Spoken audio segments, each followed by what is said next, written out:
अस्सलाम वालेकुम स्टूडेंट्स। आज हम डिस्कस करने वाले हैं BSc part 2 mathematics chapter number 8 motion of a projectile. जैसे कि आप लोगों को पता है कि प्रीवियस वीडियो में हम डिस्कस कर रहे थे chapter number 8 rectilinear motion from BSc part 2 mathematics book introduction to mechanics by Q K Ghori. और आज के वीडियो से हम स्टार्ट करने वाले हैं चैप्टर नंबर 10। तो चैप्टर नंबर 10 है मोशन ऑफ अ प्रोजेक्टाइल, और ये chapter exam point of view से बहुत इंपॉर्टेंट है। इसमें 4 to 5 ऐसी डेरिवेशन हैं जो हर साल एग्ज़ाम में आती हैं। ठीक है, तो इसमें आज हम पढ़ेंगे motion of projectile. What is motion of projectile, projectile motion क्या है, और ट्रेजेक्ट्री ऑफ प्रोजेक्टाइल की हम एक डेरिवेशन सॉल्व करेंगे। ठीक है, तो what is projectile motion? Its definition is a type of two-dimensional motion of a parabolic trajectory in which a particle moves with constant horizontal velocity Vx and vertical variable velocity Vy is called projectile motion। ये एक इस किस्म की motion है जिसमें हम कोई भी बॉडी, कोई भी प्रोजेक्टाइल उसको थ्रो करते हैं। ठीक है, उसको हम थ्रो करते हैं तो उस पर टू फोर्सेस इफ़ेक्ट कर रही होती हैं। ठीक है, एक होती है वर्टिकल डायरेक्शन में और एक होती है हॉरिजॉन्टल डायरेक्शन में। अब इसको हम प्रोजेक्टाइल इसलिए कहते हैं क्योंकि जब भी हम इस पार्टिकल को या इस बॉडी को थ्रो करते हैं तो उस पार्टिकल या उस बॉडी पे अर्थ की ग्रेविटेशनल फोर्स इफ़ेक्ट होती है, और उस फोर्स की वजह से वो पार्टिकल मूव करता है कर्व्ड पाथ में। इस कर्व्ड पाथ को हम कहते हैं प्रोजेक्टाइल मोशन। ठीक है, इस मोशन में जो वर्टिकल वेलोसिटी होती है वो वेरिएबल होती है, वो पॉइंट टू पॉइंट चेंज होती है, लेकिन जो हॉरिजॉन्टल वेलोसिटी होती है अलोंग दी एक्स एक्सिस वो कांस्टेंट होती है। ठीक है, तो अब हम इसके स्टार्ट करते हैं डेरिवेशन। ट्रेजेक्ट्री ऑफ प्रोजेक्टाइल के लिए हमें कंसीडर करना है, suppose that a projectile is launched from a point O in a vertical plane with speed v not making an angle alpha called the angle of projection with OX. The horizontal line let OY be vertically upward as shown in the figure. Students, ये कौन C diagram है? यहाँ पे जो चीज़ हमने consider की है वो हम इस बेसिक डायग्राम से समझने की कोशिश करते हैं। ठीक है, यहाँ से हमने एक बॉडी उसको थ्रो किया है, एक पार्टिकल या फिर एक प्रोजेक्टाइल, आप कुछ भी कह सकते हैं, हम प्रोजेक्टाइल कहेंगे। यहाँ से हमने एक प्रोजेक्टाइल को थ्रो किया है, किस वेलोसिटी से किया है? v not. ये है velocity of projectile, initial velocity v not. ठीक है, एक प्रोजेक्टाइल को हमने v नॉट वेलोसिटी से लॉन्च किया है। ये है इसका एक्स एक्सिस, ये है हॉरिजॉन्टल डायरेक्शन में, और ये है इसका वर्टिकल एक्सिस वाई डायरेक्शन में। जो हॉरिजॉन्टल डायरेक्शन में वेलोसिटी होगी वो होगी वी नॉट एक्स, और जो वर्टिकल डायरेक्शन में वेलोसिटी होगी वो होगी वी नॉट वाई। ठीक है, इस प्रोजेक्टाइल को हमने लॉन्च किया। ये प्रोजेक्टाइल कवर करेगा एक कर्व्ड पाथ। ठीक है, ये प्रोजेक्टाइल मोशन में अपनी एक पाथ में ट्रैवल करेगा, और इस पार्टिकल का मास है m।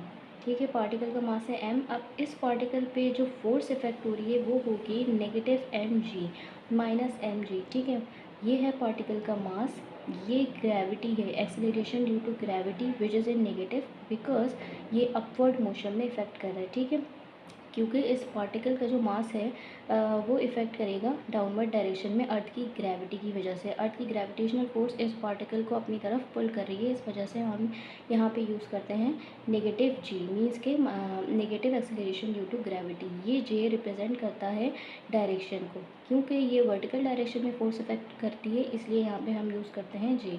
ठीक है, अब यहाँ पे आगे है, then only force influencing the motion of the projectile will be of vertical component. इस पार्टिकल पे सिर्फ एक फोर्स इफेक्ट करती है और वो होती है वर्टिकल डायरेक्शन में, क्योंकि उसकी हॉरिजॉन्टल डायरेक्शन में फोर्स इसलिए नहीं होती क्योंकि इसकी हॉरिजॉन्टल वेलोसिटी होती है कांस्टेंट, तो फोर्स इफेक्ट करती है सिर्फ वर्टिकल डायरेक्शन में। ठीक है, F is equals to minus M G J, force is equals to negative mass into gravity. तो यहाँ पे ये F है फोर्स, m है मास जो होता है कांस्टेंट, g है acceleration due to gravity, and j represents the direction of force. अब यहाँ पे इक्वेशन ऑफ मोशन। ठीक है, एक इक्वेशन ऑफ मोशन होगी एफ एक्स और एक इक्वेशन ऑफ मोशन होगी F Y. This F X is the force along the X axis, this force is along the Y axis. तो along the X axis force is 0। We know that force is equal to M A is equal to 0। ठीक है। ए को हम इस तरह से rewrite कर सकते हैं एक्स डबल डॉट, मीन्स कि derivative of X dot with respect to time is equal to X double dot. A को हमने रीराइट किया एक्स डबल डॉट, तो M X double dot is equal to zero and it will be considered as equation number 1। ठीक है। अब यहाँ पे है F Y, force along the Y axes, तो along the Y axes force है minus M G. Minus M G इसलिए है क्योंकि m है mass of the projectile and g is negative because this is acceleration due to gravity which is affecting the particle in the vertical direction along the Y axis. ठीक है। F Y is equal to M A and minus M G, यहाँ से ये m दोनों side से cancel हो जाएंगे और a बराबर हो जाएगा माइनस एम के। ठीक है। यहाँ पे हमने इस a को दोबारा से रीराइट किस तरह करना है, इस तरह से ये अलॉन्ग द वाई एक्सिस से, तो यहाँ पे एक्सेलरेशन को हम रीराइट कर सकते हैं derivative of Y dot with respect to T is equal to Y dot. ठीक है। ये एम यहाँ से दोनों साइडों से हम आगे जाके कैंसिल कर देंगे, तो वाई डबल डॉट बराबर हो जाएगा माइनस जी के। इक्वेशन नंबर 1 से हमें पता है M X double dot is equal to zero. ठीक है। एक्स को हम किस तरह से लिख सकते हैं, derivative of X dot with respect to T is equal to zero. D X dot यहीं रहा, इस डी को हम इक्वल टू के राइट साइड पे जाके मल्टीप्लाई कर देंगे तो ये हो जाएगा ज़ीरो। अब यहाँ पे हमने बोथ साइड पे इंटीग्रेट करना है। इंटीग्रेट करने के बाद हमारे पास आ गया X dot is equal to A. ठीक है। जब हम कांस्टेंट को इंटीग्रेट करते हैं तो हमारे पास एक कांस्टेंट आता है, यहाँ पे हो जाएगा X dot is equal to A, X dot is equal to A. ठीक है। When T is equal to zero X dot is equal to V not cos alpha. V not cos alpha है horizontal component of velocity. ठीक है। तो horizontal component of velocity हो गया V not cos alpha. X dot is equal to V not cos alpha. यहाँ पे हम x dot को रीराइट कर सकते हैं derivative of X with respect to T, D X upon D T is equal to V not cos alpha.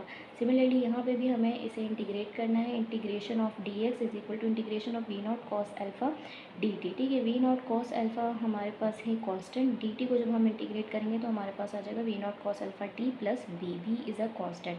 Simply यहाँ पे हमें बी की प्लेस पे ज़ीरो पुट करना है और हमारे पास एक इस तरह की इक्वेशन आ जाएगी X is equal to V not cos alpha T.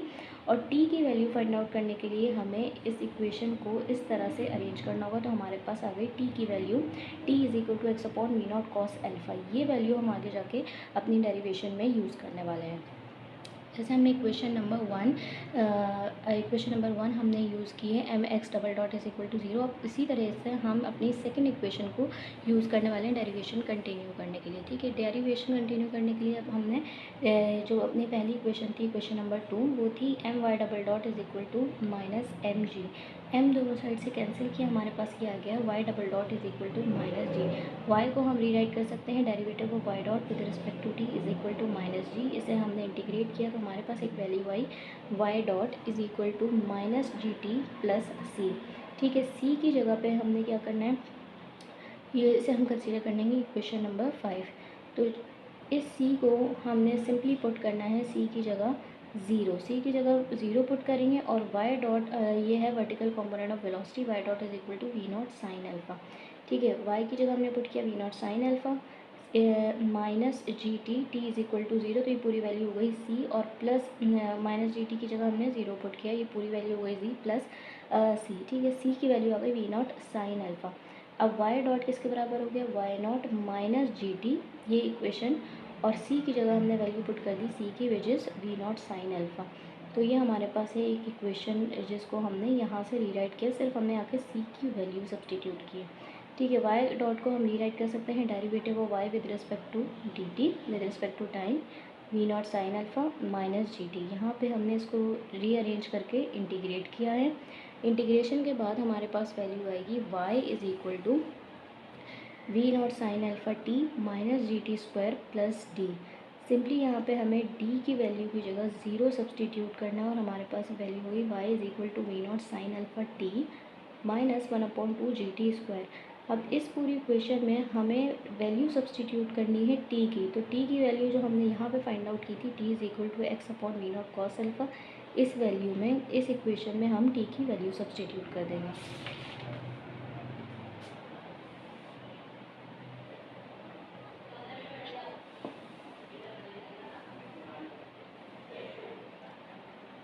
तो यहाँ पे हमने वैल्यू सब्सटीट्यूट करनी है t की। ठीक है। y is equal to V nought sine alpha, in place of t we have substituted its value x upon v naught cos alpha -1/2 T square की जगह हमने वैल्यू सब्सटीट्यूट कर दी x/v0 cos अल्फ़ा स्क्वायर। ठीक है, v0 से v0 cancel, sin alpha upon cos alpha को हम लिख सकते हैं tan अल्फ़ा। ठीक है, sin अल्फ़ा और cos अल्फ़ा की जगह हमने लिख दिया tan अल्फ़ा, ये x आ गया एज इट इज़ यहाँ पे, -1/2 x square v0 cos square alpha.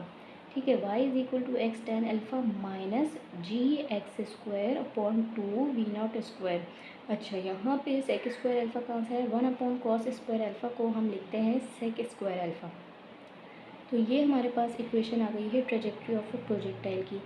ये derivation exam point of view से इम्पॉर्टेंट है और एग्ज़ाम में इस डेरिवेशन से रिलेटेड क्वेश्चन आता है और प्रोजेक्टाइल मोशन की डेरिवेशन भी आती है। ठीक है, अगर इस डेरिवेशन से रिलेटेड आपको कोई भी क्वेश्चन है तो आप कमेंट बॉक्स में मुझसे पूछ सकते हैं। मिलते हैं नेक्स्ट वीडियो में।